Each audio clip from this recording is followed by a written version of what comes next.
አሰላሙ አለይኩም ወራህመቱላሂ ወበረካቱ የሐኪም ቤት ፕሮግራማችን ጀምሯል። ዛሬ ክፍል 2ን ከዶክተር ሊሚ ጋር ስለ ስኳር ህመም ውይይት አድርገን ባለፈው አቁመናል። አሁን ደግሞ ዛሬ ክፍል 2ን ይዘን መተናል። ጊዜሽን እንግዲህ መስዋዕት አድርገሽ እዚህ ስለመጣሽልን በጣም ነው የምናመሰግነው። ዛሬም ለመቀጠል ዝግጁ ነሽ አይደል? በጣም ጥሩ። የስኳር ህመም ምልክቶች ምንድናቸው? አንድ ሰው ስኳር እንዳለበት መቼ ይጠርጥር? የስኳር ህመም ምልክቶች እንደ አይነቱ ምናልባት ትንሽ ሊለያይ ይችላል፣ ግን ጀነራሊ ካየነው የስኳር መጠን ደማችን ውስጥ ከፍ ሲል የሚታዩ ትልልቅ ምልክቶች አሉ። ምንድነው? አንደኛ ታካሚው የራሱ ዑደት ሲስተማችን ውስጥ ዑደቱን ለማስተካከል ሲባል ያንን ስኳር ለማስተካከል ሲል አካላችን በሽንት መልኩ ያወጣዋል እና ያ ሽንት በሽንት የሚወጣው ስኳር እንግዲህ ውሃ ይዞ ነው የሚወጣውና ተደጋጋሚ ሽንት ቤት መመላለስ ይታያል። ቶሎ ሽንት መምጣት። ቶሎ ሽንት ይመጣል። የሚሸናውም ሽንት ብዙ ነው፣ ደግሞ በጣም ብዙ ነው። በዛ ልክ ደግሞ የመጥማት ነገርም ይኖራል። ቶሎ ውሃ መጠጣት፣ አፍ መድረቅ፣ ሽንት ቤት ውሃ ሽንት መመላለስ፣ ውሃ ቢጠጡም ጥም ያለ መቁረጥ ስሜት አለ። ድካም፣ ከፍተኛ ድካም ይኖራል። አቴንሽን በደንብ አቴንሽን የመበተን አይነት ስሜት ይኖራል። ድካሙ ያለ ምክንያት ነው። ድካም ይኖራል። ክብደት መቀነስ ይኖራል። የማይፈልጉት አይነት ማለት ያልጠበቁት አይነት ክብደት መቀነስ። ግን ምናልባት ክብደት መጨመሩና ክብደት መቀነሱ እዚህ ጋር እንዴት ነው ይስማማል? ምንድነው? በተለይ ስኳራቸው የማያውቁ ሰዎች ክብደታቸው ከፍ ብሎ ከነበረ ራሱ በዛ ሰሞን ያ ሽንት በጣም ሲያመላልሳቸው ውሃ በጣም የሚጥማቸው ያ ሰሞን ላይ በጣም ክብደታቸው እየወረደ ነው የሚመጣውና ያ ስሜት ሁሉም ላይ ባይኖርም ክብደት መቀነስ ባይኖርም በተለይ የስኳር አንድ ህመምተኞች አካባቢ መጀመሪያ የሚታወቀው ብዙ ጊዜ ስኳር መጠናቸው በጣም ከፍ ብሎ በዛ አይነት ምልክቶች ነው የሚመጡት። ከፍ ብሎ ዲኬ እንላለን እኛ። ያተነፋፈስ ስርዓታቸውን እስኪያዛባ ድረስ ድካም፣ ራሳቸውን እስከ መሳት ድረስም ደርሰው ነው የምናገኛቸው የመጀመሪያ አካባቢ ማለት ነው። ስኳር ሁለት አይነቶችም እንደዚህ አይነት ነገር ሊያጋጥም ይችላል። ግን ስኳር ህመም አይነቶች ብዙ ጊዜ ምንድነው ይሄ ዲኬ የምንለው ላይ ሳይሆን በሌላ ጉዳይ ሲታከሙ የሚገኝ ነገርም ይበዛልና ከሌላ ነገሮች አንፃር ወይ ለጀነራል ቼክአፕ በሚመጡ ታካሚዎች ወይም ደግሞ ለሌላ ጉዳይ መጥተው ስኳር መሀል ላይ ሲመረመር የሚገኝ ነገር ይኖራል። ግን ምልክቱ እንዳልኩሽ ትልልቅ ምልክቶቹ ሳያስተውሉት ሊኖር ይችላል። ይሄ ሽንት በጣም መብዛት፣ ቶሎ ሽንት መብዛት፣ ውሃ መጥማት፣ ክብደት መቀነስ ያለ ምክንያት ክብደት መቀነስ እና ከፍተኛ ድካም ይኖራልና እነዚህ ትልልቅ ምልክቶች ናቸው። እሺ፣ በጣም ጥሩ። ስለዚህ አሁን ምልክቶቹን አይተናል። ቅድም የጠቀሽው አንድ ነገር አኑዋል ቼክአፕ ላይ አብዛኛውን ጊዜ በተለይ ታይፕ 2 የምንለው ሁለተኛው አይነት የስኳር ምርመራ እስቲ አጠቃላይ ቼክአፕ ላድርግ ብሎ ለሚመጣ ሰው ነው ቼክ የሚገኘው እንዳጋጣሚ። ስለዚህ ላይ በየአመቱ ሰው አጠቃላይ የጤና ምርመራ ሲያደርግ የስኳር ምርመራ እንዲያደርግ ትመክራላችሁ? ከዚህም ጋር ያይዘሽ ለስኳር ሕክምና የሚያስፈልጉ ምርመራዎች ምን ምንድናቸው የሚሉትን ብትነግሪኝ። አኑዋል ቼክአፕ ስኳር ምርመራ ወይ የምንለው አሁን ከ30 አመት በላይ ከሆነ ሊመረመሩ ይመከራል። ቼክአፕ ስኳራቸውን ሁሉ ቼክ ቢያደርጉ ይመከራል። ሌላ ተጋላጭ ነገሮችን ካላቸው ፋሚሊ ሂስትሪ ያላቸው እነሱ ራሳቸው ከቢኤምአያቸው ከ25 በላይ ከሆነ እንዲሁም ከ30 በላይ ከሆነ አኑዋል ቼክአፓቸውን ቢያደርጉ በጣም ጥሩ ነው። ኦኬ፣ አኑዋል ቼክአፕ ውስጥ ስኳራቸውን ቢያካትቱ ማለት ነው። ሌላ ተጋላጭ ነገሮችን ማድረግ ይቻላል። አጠቃላይ ምርመራ ያስፈልጋል ብለሽናል። ምክንያቱም በተለይ ደግሞ እድሜ ከ30 በላይ ሲሆን ሌሎች ደግሞ የቤተሰብ ተጋላጭ ሪስክ ያላቸው ሰዎች በንቃት አጠቃላይ የጤና ምርመራ የማድረግ እድሉን ካገኙ የስኳር ምርመራ መግባት አለበት ነው። ከዛ ውጭ ምልክቱ ያላቸው ሰዎች ደግሞ ምርመራው እንዴት አድርገን ነው የምናረጋግጠው? ምን አማራጮች አሉ? ከቀላሉ ወይም ደግሞ ቤስት ሴትአፕ ወይም ደግሞ የተሻለ ያደገ ሀገራት ላይ ቢሆን እንዴት ይመስላል የሚለውን ብንነግረኝ። ምርመራዎቹ ብዙ አይነት ምርመራዎች አሉ። አሁን እጃችን ላይ ያሉ በጣም ብዙ ምርመራዎች አሉ። ከዋናዎቹ ስናይ አቬይለብል በደንብ ከምናገኛቸው ምርመራዎች ስናይ መጀመሪያ ፋስቲንግ ብለድ ሹገር ነው። ይሄም የሚሆነው ማታ ላይ 4 ሰዓት እንደበላ አንድ ሰው ምንም ነገር ከውሃ ውጭ ምንም ነገር ሳይጠቀም ጠዋት 2 ሰዓት ላይ ቼክ የሚደረግ የባዶ ሆድ ማለት ለ8 ሰዓታት ጋፕ ምንም ሳይበላ ማለት ነው የሚደረግ የስኳር በደም ተወስዶ የሚደረግ የስኳር ምርመራ አይነት ነው። እሱ አለ። ሁለተኛ ደግሞ ሄሞግሎቢን ኤዋንሲ እንለዋለን። እሱም እንግዲህ ምርመራው ምንድነው የሚገልጽልን የ3 ወር የባለፈው 3 ወር ውስጥ ስኳር ተጋላጭነቱን ምን ያህል ስኳር ሲዘዋወር እንደነበረ በፐርሰንት የሚገልጽልን የስኳር መረጃ አይነት ነው። እሱም ማለት ሌላ ደግሞ ኦጂቲቲ የምንለው አንድ ሰው ስኳር ወስዶ ከዛ በኋላ ከ1 ሰዓት እና ከ2 ሰዓት ከ3 ሰዓት በኋላ ቼክ የምናደርገው ላይክ ስኳሩን ወስዶ አካሉ እንዴት ያንን ስኳር አቃጠለው እንዴት አድርጎ በትኖ ሰራ አልሰራም የምንለው የምናረጋግጥበት መንገዶች ናቸውና ሁሉም የራሳቸው ኢቫሉዌሽን ቁጥሮች አላቸው እና ሶስቱም በጣም ጥሩ መንገዶች ናቸው። ከሶስቱ አንዱ እንግዲህ ሶስቱን ሰርተን በአንዱ አይነት ምንለው ስኳር ህመም ምንለው ደረጃ ውስጥ ከገባ ያ ታካሚ ስኳር ህመም አለው ብለን ወስነን እናክማለን። ሌላ ደግሞ የተለየ ነገር ከስኳር 1 ታይፕ 1 ምንላቸው ታካሚዎቻችን ጋር በተያያዘ ማረጋገጫ መንገዶች አሉ። እንግዲህ እንዳልኩት ዋና የስኳር 1 ህመም አንቲቦዲ የራሳቸውን አውቶ ኢሚዩኒቲ የራሳቸውን አካል በራሳቸው አንቲቦዲ ማጥቃት ነውና እነሱን አንቲቦዲዎችም ቼክ ማድረጊያ መንገድም አለና ዋና የምንላቸውን አንቲቦዲዎች ቼክ የምናደርግበት መንገዶችም አሉ። እሱም ቼክ ማድረግ ይቻላል። በሀገራችን ከረንትሊ ባይኖርም ይሰራል። እሱም አለ።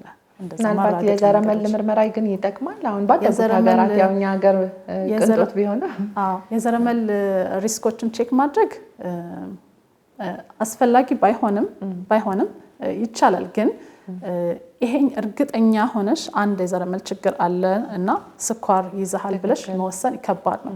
ከ60 በላይ አጋላጭ የዘረመል ችግሮች ሪስኮች አሉና አንዱን ስላለሽ ብቻ ስኳር 2 ወይም ስኳር 1 ዲቨሎፕ አይመጣም።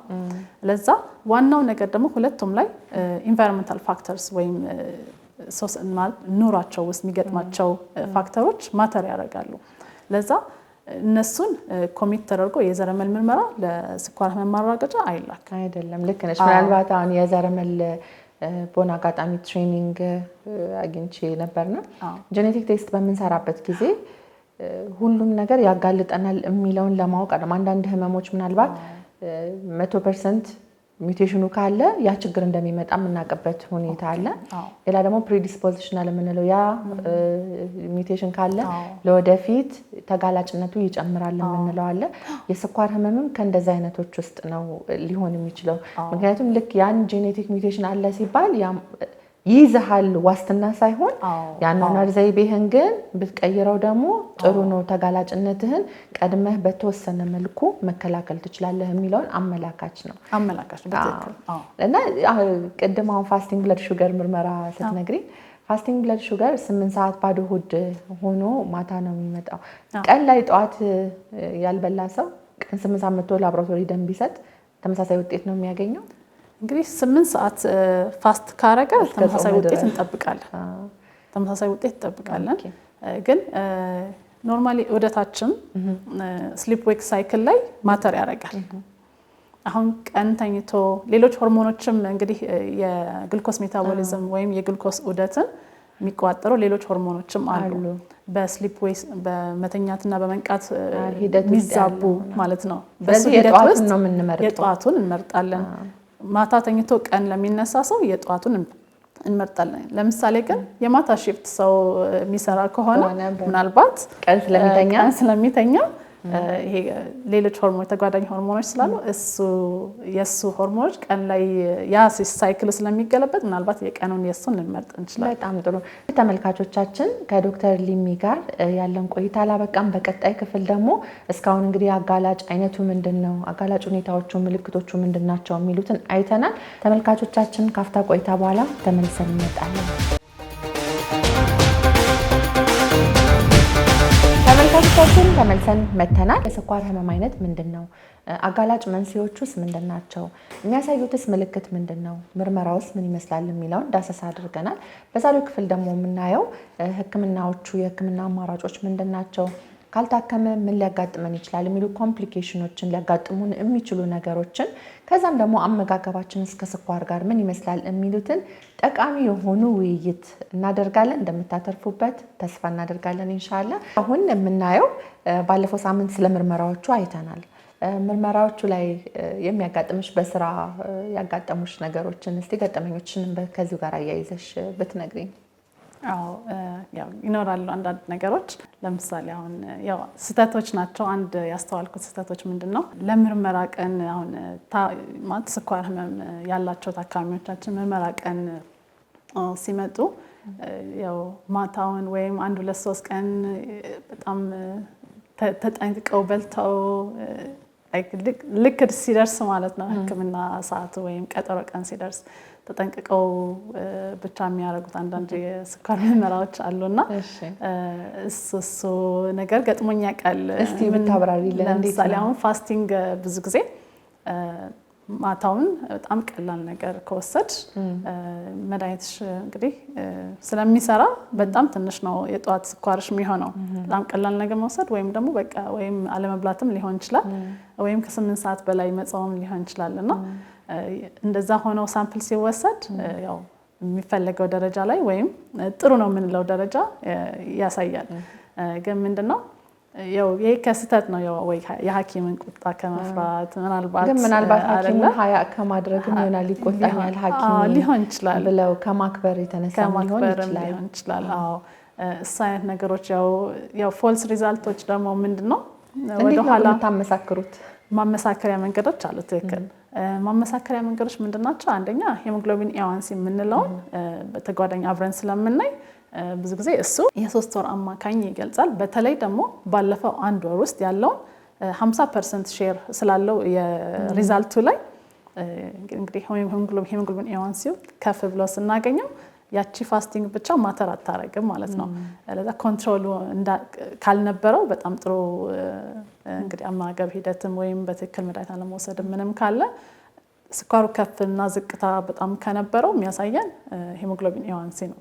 ያው ፋስቲንግ የዛ ቀን ወይም 2 ቀን የዕለቱ ነው በቃ የሰዓቷን ነው የሚያሳየን።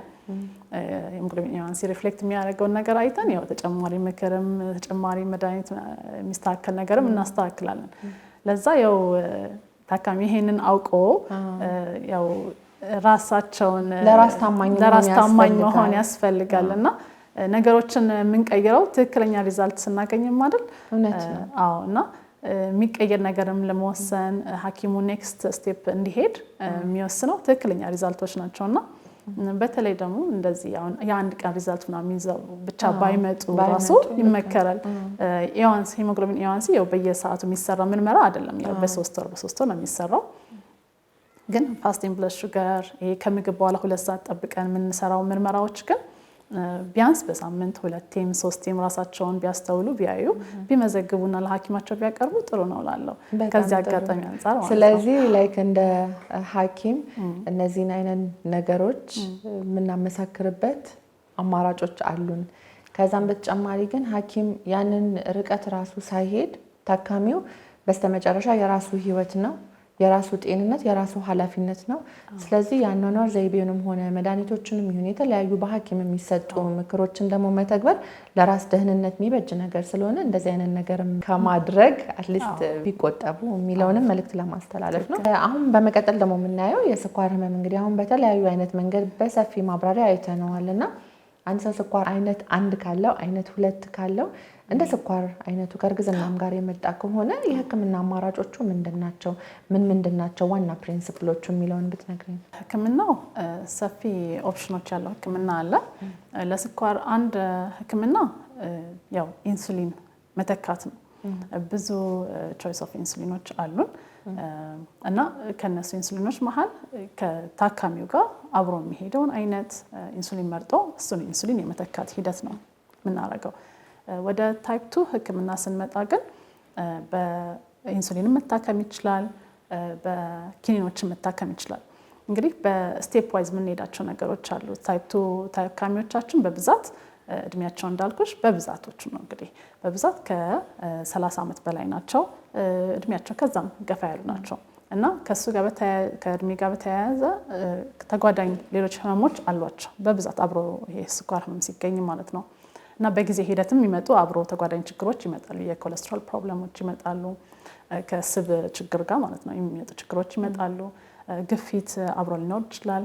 የልብ ችግሮች አብሮ ሊኖሩ ይችላሉ። መገጣጠሚያ እንደዛ ህመሞች ሊኖሩ ይችላሉ እና እነሱን ያማከለ እነሱንም ሊያክም የሚችል ወይም የእነሱን ህክምና ሂደትም የማይጎዳ አይነት ህክምና ነው የምናካሂደው ስኳር ህመምን ስናክም ማለት ነው። ስኳር ህክምና ታይፕ 2 ላይ ለየት የሚያደርገው ምንድነው? ስኳር ህመሟን አድረስ ብቻ ማድረግ አይደለም። ስኳር ታይፕ 2 ህክምና ላይ ሌሎቹንም አሁን የልብ ችግሩንም አድረስ የሚያደርግ ካለ ማለት ነው አድረስ የሚያደርግ የግፊቱንም የሚጠቅም ለስኳሩም የሚጠቅም አንድ ላይ የሚሆን አይነት እየመረጥን ነው ስኳር ህመም ምን መርጠው ከኪኒንም ከኢንሱሊንም ከመረጥን ማለት ነው። ሌላ ኢንሱሊን ብቻም አይደለም፣ ሌላ የሚወጉ አይነት መድኃኒቶች ኢንሱሊን ከሚወጉ መድኃኒቶች ናቸውና ሌሎች የሚወጉ መድኃኒቶችም ኢንጀክተብል የምንላቸው መድኃኒቶችም አሁን በጣም አድቫንስ ከማድረጉ አንጻር የስኳር ህመም አድቫንስ ያደረጉ በጣም እያደገ የመጣ የህክምና አማራጮችም እየመጡ ነው። ተያያዥ የሆነው ይሄ ክብደት መጨመርንም አብረው የሚያክሙ ህክምናዎች ከስኳሩም ጋር ክብደቱንም ግፊቱንም የልብንም ሁኔታ የኩላሊቱንም ሁኔታ አገናዝበው የሚያክም ህክምና እየመጣ ነው እና ምንድነው ስኳር ህክምናው በኪኒኖችም ሊሆን ይችላል፣ ኢንሱሊንም ሊጨመር ይችላል። እንዳልኩሽ ሌሎች አማራጭ ኢንጀክተብል ኤጀንቶችም ሊጨመሩ ይችላሉ። ስለዚህ አሁን የስኳር ህክምና የሚታከመው በመድኃኒት አሁን በደንብ ቆንጆ አድርገሽ እንደገለጽሽልን የመድኃኒት አማራጮቹ ደግሞ በመርፌ ኢንሱሊን ወይም ደግሞ በኪኒን ሊሆን ይችላል። ግን ዋና በጣም መረሳት የሌለበት ነገር ከመድኃኒቱ ባሻገር የአኗኗር ዘይቤ የክብደት ቁጥጥር እንዴት ነው የሚለውን በደንብ ለማህበረሰባችን በሚጠቅም መልኩ ብትገልጽልን። በትክክል ታይፕ 2 ታይፕ 1ም አንድ ላይ ማለት ነው ላይፍ ስታይል ማኔጅመንት እኩል ከፋርማኮሎጂክ ማኔጅመንት ጋር እኩል መሄድ ያለበት ነገር ነው። ላይፍ ስታይል ማኔጅመንት ሌላ የሚያጠቃልል ምንድነው? ሳይኮሎጂካል ትሪትመንትም አንድ ፓርት ኦፍ ትሪትመንት ነው ስኳር ህክምና ላይ። ስኳር ጋር በተያያዘ ብቻ ዳያቤቲክ ዲስትረስ የምንለው ነገር አለና ዳያቤቲክ ዲስትረስ ሳይኮሎጂካል ፕሮብለም ነው እና ላይፍ ታይም ፕሮብለም እንደመሆኑ መጠን ተጓዳኝ ሳይኮሎጂካል ጫናዎች አሉት። በጣም ከባድ ነው እና ይሄ ነገር አድረስ መደረግ አለበት። አንድ ሁለተኛ ላይፍ ስታይል ማኔጅመንት ላይ የኑሮ ዘይቤያቸውን መቀየር እንዲችሉ የሚደረግ የቲም ማኔጅመንት ነው ያለው። በህብረት ነው የምናክመው። ምንድነው ስኳር ሐኪሙ ብቻ አይደለም ስኳር ሐኪምን የሚያክመውና ሳይኮሎጂስት መሀል ላይ ይገባል። የስነ ልቦና ባለሙያ ያስፈልጋል። ሌላ ደግሞ የዳየቲሻኖች ያስፈልጋሉ። ሰርቲፋይድ የስነ ምግብ ባለሙያ ማለት ነው ያስፈልጋሉ። በዚህ በስኳር ህመም ዙሪያ ትሬኒንግ ያላቸው የስነ ምግብ ባለሙያዎች ደግሞ እንዲገቡ ያስፈልጋል። እና የፊዚዮቴራፒ ወይም ደግሞ የእንቅስቃሴ የሚያደርጉትን ገደብ በእድሜ ሂደት ስለሚለያይ እንደ ወጣትና ትልቅ ሰው እኩል አይመከርምና ባለሙያ ያስፈልጋል በሱ ዙሪያ ራሱና in the perfect setup እነዚህ ሁላ እንደውም ተጨማሪ ሌሎችም ሊኖሩ ይችላሉ። ሌሎች የባለሙያዎች ህብረት ነው ስኳር ታካሚን የሚያክመውና እንዳልኩሽ ፋርማኮሎጂክ ማኔጅመንት ጀስት አንድ ኢንቲቲ ናት። የኪኒኑና ኢንሱሊኑ አመጋገቡንም በደንብ ብቻ ነው። አመጋገቡ ጋር ብናወራ ግን እኛ ከምንመክራቸው ነገር ስናገኛቸው ከምንመክራቸው ነገር መሀል አንዱ ዋነኛው ያመጋገባቸውን ነገር መቀየር ነው። በተለይ መጀመሪያ ስናገኛቸው የምንመክራቸው ነገሮች አሉ እና ምንድነው አመጋገብ ሂደቱ ስኳር ህክምና ላይ የአመጋገብ ሂደት በየኢንተርኔቱ የሚለቀቁ የተለያየ አይነት ዳይት ፕላንስ የአመጋገብ ስርዓቶች የሚመክሩ እንግዲህ ፔጆች በየቦታው አሉና ሁሉም ለስኳር ታካሚ ትክክል አይደሉም። ሁሉም እንግዲህ ወደ ስኳር ህክምና ስናመጣቸው ህመምተኛውን ሊጎዱ የሚችሉ ሁኔታዎችም ይፈጠራሉ አንዳንዴና ምንድነው በተቻለ መጠን እኛ የምንመክረው የሆነ ፕሮፖርሽን አለ ዳያቤቲክ ፕሌት የምንለው ፕሮፖርሽን አለና ምንድነው ግማሽ ፕሌታቸው ግማሽ የሳህኑ ግማሽ በአትክልት ፋይበራቸው ሪች በሆነ ፋይበር መጠናቸው ከፍተኛ በሆኑ አትክልቶች ዳያቤቲክ ፕሮፖርሽን ሲባል አንደኛው ያልሽን አትክልት 50% የፕሌቱ 50% አትክልት ፋይበራቸው ሪች የሆኑ አትክልቶች እንመክራለን። 1/4ኛው ላይ ደግሞ እንግዲህ ሄልዚ የሆነ ፕሮቲን ሶርስ ያስፈልጋል። ከእንስሳት ተዋጽኦም ሊሆን ይችላል ፕሮቲን ሶርሳችን ከፕላንት ሶርስም ሊሆን ይችላል። ብቻ ሄልዚ የሆነ ፕሮቲን ሶርስ ለምሳሌ አሁን ለመጥቀስ ያህል ከአኒማል ሶርስ ሄልዚ የሆነ የምንለው ስብ መጠኑ በጣም የቀነሰ የፕሮቲን ሶርስ ለምሳሌ አሁን የአሳ ስጋ የዶሮ ስጋ ወይ ደግሞ በጣም ሊን የሆነ የፍየል የበግ እንደዚህ ስባቸው ከፍ ያለ ወይም በጣም ያላደጉ ሲሆኑ ስባቸው አነስ ይላልና እነሱ ስጋ እና ደግሞ ስብ የሌለው ቀይ ስጋ መጠቀም ይችላሉ። ይሄ የሳህኑ 1/4ኛ ነው እንግዲህ መሆን ያለበት። ከፕላንት ሶርስ የምናስበው ፕሮቲን ደግሞ ለምሳሌ እነ ቦሎቄ ቀይ አተር ማለት ነው ምስር እነዚህ በጣም ከፍተኛ ሶያቢን እነዚህ ፕሮቲናቸው ከፍ ያሉ ናቸውና እነዚህን ያካተተ 1/4ኛ ላይ እነዚህን ያካተተ ምግብ ሌላ ደግሞ የተቀረቸውን 1/4ኛ ደግሞ ከካርቦሃይድሬት እንግዲህ ሙሉ ለሙሉ ማይመከር ይመስለዋል እንደው 1/4ኛው ፋይበር ሪች የሆነ ካርብ ያስፈልጋል። እዛ ጋር ኢነርጂ ሶርስ ወይም አሁን የኛ ሴትአፕ ላይ ባወርደው ግማሽ ፕሌታችን አሁን አትክልት የተሰራ አትክልት ቤት ውስጥ ጥሬም ሊሆን ይችላል እንደ ሰላጣ የተሰራ ነገር የተከታተፈ ነገር ኦር ደግሞ የበሰለ አትክልት ምግብ ግማሽ ካርቦሃይድሬት ምርጫቸው ምንድነው የሚሆነው ፋይበር ሪች የሆነ ካርቦሃይድሬት ከፍርኖ ዱቄት ውጭ ያሉ ካርቦሃይድሬት ኮምፕሌክስ ምንላቸው ካርቦሃይድሬቶች መሆን አለባቸው። አሁን በእኛ ሴታፕ ስናመጣው ሊሚትድ የሆነ የተወሰነ አንድም ሁለትም ቁርጥ የሆነ እንጀራ ሊሆን ይችላል የገብስ ቂጣ ሊሆን ይችላል የአጃ ቂጣ ሊሆን ይችላል። እነዚህ አይነት ነገሮች ካርብ ሶርስ መቼም ቆሞ ለመሄድ ኢነርጂ ስለሚያስፈልገው ካርብ ያስፈልገናል። ለዛ ኮምፕሌክስ ካርቦችን እንመርጣለን። ስለዚህ የስኳር ዳይት መሆን ያለበት ግማሹ አትክልት 1/4ኛው ፕሮቲን 1/4ኛው ደግሞ ኮምፕሌክስ ካርቦሃይድሬት የሚለው ነው። ተመልካቾቻችን ከዶክተር ሊሚ ጋር ያለን ቆይታ አላበቃም። ካፍታ ቆይታ በኋላ ተመልሰን እንመጣለን። ተመልካቾቻችን ተመልሰን መጥተናል። የስኳር ህክምና የህክምና አማራጮቹ ምንድናቸው የሚሉትን በደንብ በዝርዝር አይተናል።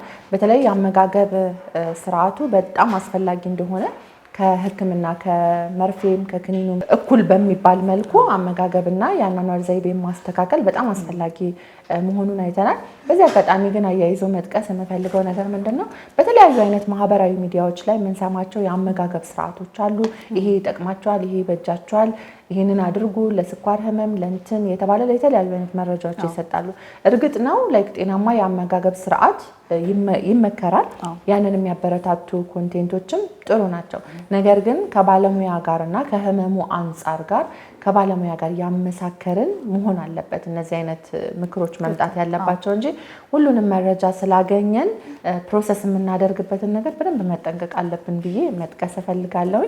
ከዚህም ጋር ተያይዘው ምናልባት እናቶች ብዙ ጊዜ የኖሩበት የህይወት ዘይቤ አለ። በአንድ ጊዜ ስኳር አለ ቀይሩ ሲባል በጣም ከባድ ነው። አንዳንዴ እንደውም ከቤት ወጥቶ አንድ ወዳጅ እንደሚያጫወተኝ ምንድነው የስኳር ህመም ዳያግኖስ ተደርገው ምግብ ቤት አትብሉ ይሄን አታርጉ ያሉ ልጆቻቸው ስለሚቆጣጠሯቸው በቻላቸው አቅም የዚያራ ልምዳቸውን በጣም ጨምሯል። ምክንያቱም ሰው ጋር ስትሄጂ የተለያዩ አይነት ምግቦችና ጣፋጭ ሌሎች ነገሮችን ስለሚቀርቡ ነው። ያው ሰው ሆኖ ግብግቡ ከባድ ነው። የአመጋገብ ስታይልን በአንድ ጊዜ መቀየር ከባድ ነው። ሆኖም ግን በደንብ ትኩረት ተሰጥቶ መሰራት ያለበት ሁኔታ ነው። እነዚህም ይመስላሉ። ምናልባት ለተመልካቾቻችን የስኳር ሕክምና እና የስኳር ህመም ምንድን ነው አይነቱ የሚለውን በአጭር ክፍል መዳሰስ በጣም ከባድና አዳጋች ነው የሚሆነው።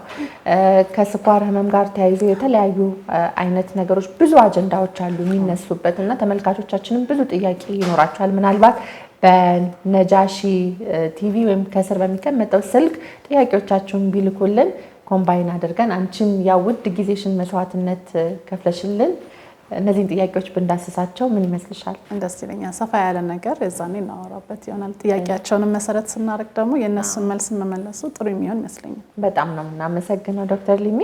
አሁን ሰዓቱ የእውነት ሀሰት ሰዓት ነው። እውነት ሀሰት ጥያቄዎችን፣ የተለያዩ አይነት አመለካከቶችን፣ የተለያዩ አይነት መረጃዎችን ማህበረሰባችን ውስጥ ያሉትን እውነት ከሆነ እውነት፣ ሀሰት ከሆነ ሀሰት ሙያዊ ማብራሪያ ሁለቱንም ማለት ካልተቻለ ደግሞ እንዴት ነው የሚለውን ሙያዊ ማብራሪያ የምንሰጥበት ሰዓት ላይ ነው። ዝግጁ ነሽ? እሺ። የመጀመሪያው ጥያቄ ስኳር ታማሚዎች በኪሳቸው ስኳር ይዘው እንዲሄዱ ይመከራል፣ እውነት ወይስ ሀሰት? እውነት ነው። በተለይ ደግሞ የሚመከረው የመጀመሪያ አይነት የስኳር ታካሚዎች እንዲሁም ኢንሱሊንን የሚጠቀሙ የሁለተኛው አይነት ስኳር ታካሚዎች ይዘው ቢዞሩ ደረቅ ከረሜላ ይዘው ቢዞሩ ይመከራል። ይህም የሚሆነው ምንድነው አስፈላጊ ሆኖ በተገኘ ጊዜ እንዲጠቀሙት ነው። መቼ ነው ይሄ አስፈላጊ ጊዜ የሚለው ደግሞ ምንድነው ስኳር እንግዲህ ከአጋጣሚዎች አንፃር ሕክምና የጀመሩ ሰዎች ምግብ ከመዘግየት ወይም ደግሞ በትራንስፖርት ጉዳይ የሆነ ጉዳይ ገጥሞ መድረስ ካለባቸው ነገር ሳይደርሱ ሲቀሩ የወሰዱት መድኃኒት ኪኒንም ሊሆን ይችላል ባይዘወይ ወይም ኢንሱሊን እንግዲህ በባዶ ሆዳቸው ስራውን እየሰራ ነው የሚቀጥለው እና ስራውን እየሰራ ሲቀጥል ስኳር መጠናቸውን ከአስፈላጊ በታች ዝቅ ሊል ይችላል እና የዛ ጊዜ የሚሰማቸው ስሜቶች አሉ። እንግዲህ በየጊዜው እናስተምራለን። ስኳር የመውረድ ምልክቶች ሲሰማቸው መለካትም በማይችሉበት አጋጣሚ ሲሆኑ ያንን ከረሜላ አንድም ሁለትም በመጠቀም የስኳር መጠናቸውን ከፍ አድርገው ከአደጋ ስኳር መውረድ ከሚያመጣው አደጋ ራሳቸውን እንዲጠብቁ ነው ይሄንን የምንመክረው። እሺ፣ በጣም ጥሩ። ሌላ ሁለተኛው ጥያቄ ብዙ ጣፋጭ ነገር መብላት ወይም ብዙ ስኳር መብላት ለስኳር ህመም ያጋልጣል፣ እውነት ወይስ ሀሰት?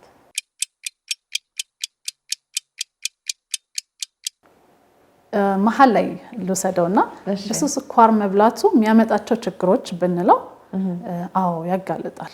ምክንያቱም አሁን ብዙ ስኳር ወይም ብዙ ጣፋጭ የሚያበዛ ሰው እንግዲህ ከሚያቃጥለው በታች ከሆነ በእንቅስቃሴም በምንም ከሚያቃጥለው በላይ ከሆነ የሚወስደው የጣፋጭ መጠን ወይም የስኳር መጠን የሚወስድ ከሆነ ምንም አይነት ኢነርጂ አካላችን ሲገባ ከመጠን ከምናቃጥለው በላይ ሲሆን ወደ ስብ ተቀይሮ ወደ ክምችት ነው የሚሄደው እና ከቆዳችን በታች አካላችን መሃል ወደ ፋት ሴል ስለሚቀጥል ወደ ክምችቱ ሲጨምር እንግዲህ ኢንሱሊን ሬዚስታንስ ምንለው ነገር ይመጣል። የስብ መጠን ክምችት ለስኳር አጋላጭነታችን ለስኳር ህመም ተጋላጭነቱ ከፍ እያለ መጣ ማለት ነው። በጣም ጥሩ ሊያጋልጥ ይችላል። እሺ፣ ሌላ ሶስተኛው ጥያቄ የሚሆነው ኢንሱሊን አንድ ሰው መውሰድ ከጀመረ በጣም ከባድ የስኳር ደረጃ ላይ ደርሷል ማለት ነው፣ እውነት ወይስ ሀሰት?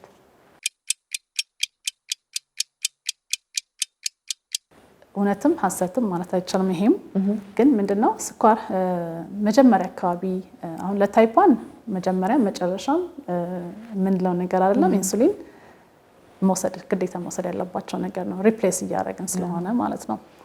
ለታይፕ 2 የስኳር አይነት ኢንሱሊን የምንጠቀምባቸው የመጀመሪያ ሰሞንም ልንጠቀም እንችላለን፣ መጨረሻ ሰሞኑን ልንጠቀም እንችላለን። መጀመሪያ ሰሞን ለምሳሌ ስኳር ህመም ታይፕ 2ዎች በክብደት በጣም በመቀነስ ይሄ ስኳር ቶሎ ቶሎ በመጠጣት በመሽናት አይነት እሱ አይነት ሲምፕተሞች በጣም ደግሞ ክብደት ቀንሰው ሲመጡ በሱ እንጂ ላይክ እና በስኳሩ ህመም ደግሞ ባገኘነው ሄሞግሎቢን A1C ሌቭል በጣም ከፍተኛ ሆኖ ስናገኘው በኢንሱሊን ማከሙን እንመርጣለን። በጣም ስለምንመርጥ ስለሚያሻሽል ነገሮችን እሱን እንመርጣለን። መጨረሻ አካባቢ ደግሞ መድኃኒቶች፣ የክኒኖች እንግዲህ ታይፕ 2 የሚባሉ ስኳር ታካሚዎችም አት ሰም ፖይንት ምንድነው ኢንሱሊን የሚያመርተው ሴላቸው በእድሜ ሂደት ስለሚቀንስ ኢንሱሊንን መተካት ያለብን እድሜ ይመጣል እና የመጨረሻ ደረጃ የመድረስ ነገር ሳይሆን እድሜ ሲሄድ የመጣ ወይም ስኳር ህመሙ ሲገፋ የመጣ የስኳር እንግዲህ የሚያቃጥለው የኢንሱሊን ምርት ስለሚቀንስ እሱን የመተካት ሂደት ስለሆነ መጀመሪያ መጨረሻም ሊሆን ይችላል ማለት ነው። በጣም ጥሩ። ሌላኛው ጥያቄ አንድ ሰው በኢንሱሊንም በመድኃኒትም ሊታከም ይችላል?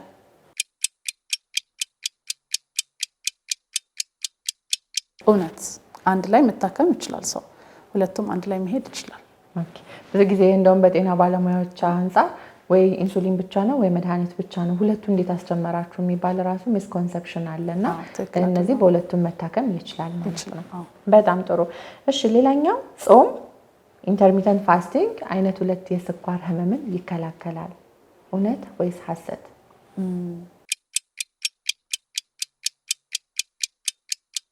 ጾም ጋር የሚመጡ ጥቅሞች ውስጥ አንዱ ስኳር ህመም እንግዲህ መዳረሻ ውስጥ ያሉ ሰዎችን ወደ ኋላ የመመለስ ሂደት ውስጥ ያስገባቸው ሰዎች አሉ። ይሄ ግን የተያያዥነት ነገር ማለት ክብደት ከመቀነስ ጋር ነው የሚያያዘውና ጾሙ የክብደት መቀነስን ወይም ደግሞ የቀነሱትን ክብደት የማቆየት ሂደት ውስጥ ካስገባቸው አዎ ይከላከልላቸዋል።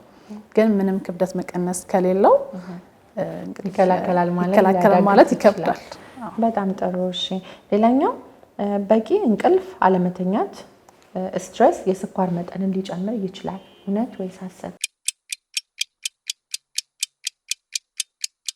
እውነት ስኳር ህመም ከእንቅልፍ ማጣት በትክክል እንቅልፍ ካለማግኘት ጋር ይገናኛል። እንደውም አሁን ሪኮመንዴሽኖች እየመጡ ነው እንደ እድሜ ልዩነት ይሄን ያህል ተኙ ብለን የምንመክረው የ6 ሰዓት እንቅልፍ አሁን እየመከርን ነው እና አፕሮፕሪየት የሆነ እንቅልፍ ከስኳር ህመም እንግዲህ ከትሪትመንቱ ፓርት ሆኗል እና ሪኮመንድም እናደርጋለን አሁን። እሺ በጣም ጥሩ።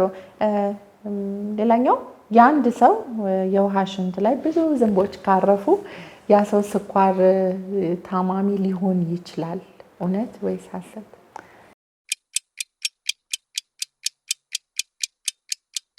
እንግዲህ ብዙ ነገር ሊኖር ይችላል እዚህ ጋር። ሽንት ውስጥ ብዙ አይነት ዌስት ይወጣል። ስኳራችን ሲጨምርም ሊወጣ ይችላል ከመጠን በላይ ከ180 ሚሊግራም በላይ ሲሆን ሚሊግራም ፐር ዴይ በላይ ሲሆንም እንግዲህ በሽንት ነው የሚወጣው እና የዛኔ ምናልባት ዝንብን አትራክት የሚያደርግ ብዙ ነገር ሊኖር ይችላል አይደለ? ዌስት ከሽንት የሚወጣ ቆሻሻ ብዙ ነገር ሊኖር ይችላል እና ሊኖረው ይችላል። አዎ ሊኖረው ይችላል ስኳሩ ከሆነ ያ ነገር። ለዛ እንደዚያ ምልክት ሲያዩ መመርመሩ አይከፋም። ጥሩ።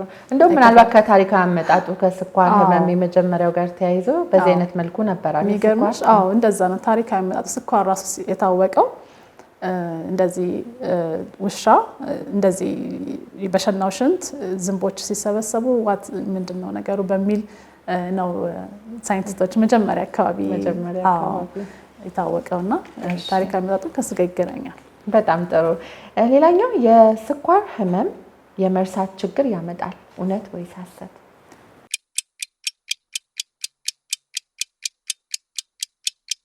ያመጣል። የመርሳት ችግሮች ያመጣል። እውነት እንግዲህ ተጋላጭነትም ሊያመጣ ይችላል፣ ያለውን ነገርም ሊያባብስ ይችላል። በተለይ ከእድሜ ጋር የሚመጣ በራሱ ሂደት የሚመጣ የመርሳት ችግር ይኖራል እና ስኳር ህመም ሲኖር ደግሞ በራሱ ሂደት የሚመጣ ዲሜንሽያ እንለዋለን እና ከስኳር ጋር የመርሳት ችግር እንግዲህ ማይክሮቫስኩላር በትናንሽ ደም ስሮች ላይ የሚፈጠሩ ለውጦች አሉ። ስኳር ህመም በጣም አድቫንስ ሲያደርግ በእድሜ ሂደት በተለይ ደግሞ ቁጥጥሩ በጣም ጥሩ ሳይሆን ሲቀር ከሚፈጠሩት ኮምፕሊኬሽኖች ውስጥ አንዱ እንግዲህ የመርሳት ችግርም አለና እሱን ያለ ከሆነ ሊያባብሰው ይችላል፣ የሌለውንም እንግዲህ ሊያመጣ ይችላል። እሺ በጣም ጥሩ። የስኳር ህመም በጥሩ ሁኔታ ካልተከታተልነው እይታን ማጣት ሊያመጣ ይችላል። የአይንን እይታ ማጣት ብላይንድነስ ኮዝ ሊያደርግ ይችላል። እውነት ወይስ ሐሰት? እውነት ነው። በሚገርም ሁኔታ ላይክ አሁን ኮምፕሊኬሽኖች የምንላቸው አሉ። ስኳር ህመምን ሳንከታተለው አግባብ የሆኑ መድኃኒቶችን ወይም ላይፍ ስታይል ቼንጆች አብሮ ሳይሄዱ ሲቀሩ የሚፈጠሩ ተጓዳኝ ከስኳር ህመም በሱ ምክንያት የሚመጡ ችግሮች አሉ። ስኳሩ ዝም ብሎ አይደለም የሚዘዋወረው፣ የሚፈጥረው ችግር አለና ትንንሽ ደም ስሮች ለሚፈጥረው ችግር ከአይን ደም ስሮች ጋር የሚገናኛል። ሬቲና ላይ ያለው ትንንሽ ደም ስሮች ላይ ለውጦች ያመጣሉ። ይሄም ወደ አይን እይታ ማጣት ድረስ ሊሄድ ይችላል። ሌላ ደግሞ ከኩላሊት ጋር በተያያዘ የኩላሊት ፌሊየር ውስጥ ሊያስገባ ይችላል። ጫናዎች በትንንሽ እያሉ እያደጉ እስከ ፌሊየር ሊደርስ ይችላል። እጅ እግር ላይ የመደንዘዝ ስሜት፣ ነርቮች ላይ ለውጦች ስለሚኖሩ የመደንዘዝ ስሜት ሲከፋ ደግሞ ደም ስሮችን የመዝጋት ነገር፣ ቁስለት ቶሎ ያለመዳን እንደዚህ አይነት ምልክቶች ይሰጥና ደግሞ በጣም ደግሞ አድቫንስ ሲያደርግ ያ ቁስለት አልድን ብሎ ኢንፌክሽን ፈጥሮ ወደ ጋንግሪን መቀየር፣ እግር የማጣት እጅ የማጣት እሱ አይነት ነገሮች ሊመጡ ይችላሉ እና ያው ትንሹን ስጠቅሰው ነው ይሄ ከቆዳም ከሌላም ሰፊ ነው በጣም ኮምፕሊኬሽኖች እና ትልልቆቹ አሁን ምንላቸው አሁን አንድ ሰው አይን ማጣት በጣም ከባድ ነገር ነው። ላይክ ሊሚት ያደርገዋል፣ ከብዙ ነገር ይገድበዋል እና ኩላሊት ፌልም እንደምታውቂው በጣም ከባድ የሆነ ሕክምና ነው ያለውና ኩላሊት ድክመት ብዙ ነገር ኩላሊት ድክመት በጣም የጤና ጉድለት ውስጥ ያስገባሻል። የሰው ድጋፍ ውስጥ ትገቢያለሽ እና እሱ ፓርት እጅ እግርም እንኳን መቆረጥ መቁሰሉ ራሱ ከባድ ነውና እሱ እንግዲህ የምንከላከልባቸው መንገዶች አግባብነት ያለውን ሕክምና መከታተል፣ ላይፍ ስታይል ቼንጆቻችን ላይ በጣም ማተኮር ይኖርብናል። ላይፍ ስታይል ቼንጅ እንግዲህ ከሚሰጠው አቴንሽን ከሚሰጠው ትኩረት አንጻር በጣም ትንሽ ትኩረት ነው የሚሰጠው ባይነኝ እኔና ስለ ስኳር ህመም አሁን እኛ ትንሽ ጫፉን ነው የነካ ነው እንጂ ሙሉ ዝርዝሩን ጠልቀን አልገባንበትም። ምናልባት በቀጣይ ክፍሎች ሌላ ጊዜም እዚህ መድረክ ላይ የምናነሳቸው ጉዳዮች እና አጠቃላይ መልእክት ለተመልካቾቻችን የስኳር ህመምን በተመለከተ የምታስተላልፊው ነገር ካለ? ያው ይኖራል።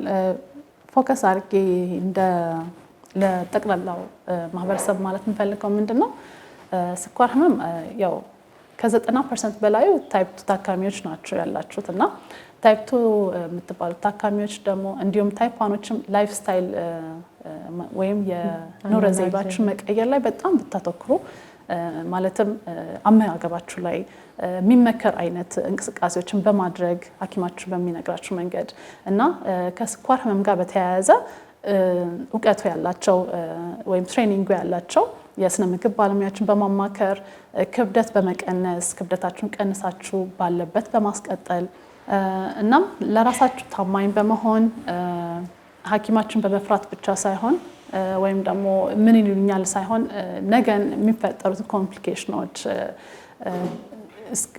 ማዘግየት እንዲሁም ማስቀረት ስለሚቻል ነገሮችን አስተውላችሁ መድኃኒታችሁን በትክክል ብትወስዱ ነገሮች ይለወጣሉ ባይ ነኝ። አመሰግናለሁ። በጣም ነው የምናመሰግነው ዶክተር ሊሚ። ምናልባት ለቤተሰብ ወይም ደግሞ ለቀጣይ ጀነሬሽን ደግሞ ለወደፊት ብዙ ጠንካራ እንደ ዶክተር ሊሚ አይነት ሐኪሞችን ማፍራት አንዱ ዓላማም ስለሆነ የዚህ ፕሮግራም ለእነሱም ለያንግ ጀነሬሽን የምታስተላልፊው መልእክት ካለ እድሉንም ልስጥሽ። አዎ ያው ሕክምና የራሱ ኢፈርት ይፈልጋል። ኢፈርቱ ግን ያው ይከፍላል። ነግራችሁ ማለት definitely you will feel good about it after you choose it እና ምንድነው ኢፈርት የሌለው የስራ ዘርፍ የለም። ግን ቫልዩ ደግሞ የሕክምና ተሰርቶበት የሚገኘው ቫልዩ የአእምሮ ረፍቱ የሚገኘው ለውጡ በጣም ደስ የሚል ነገር ነውና ሐኪም ለመሆን ያቀዳችሁ ያንግ ጀነሬሽኖች እኔ go ahead እላለሁ። አመሰግናለሁ። እሺ ዶክተር ሊሚ በጣም ነው የምናመሰግነው። ጊዜሽ ቢዚ እና በጣም ካለሽ ፕሮግራም አጣበሽ እዚህ ስቱዲዮአችን ድረስ ስለተገኘሽልን አላህ ኸይር ጀዛሽን ይክፈልሽ።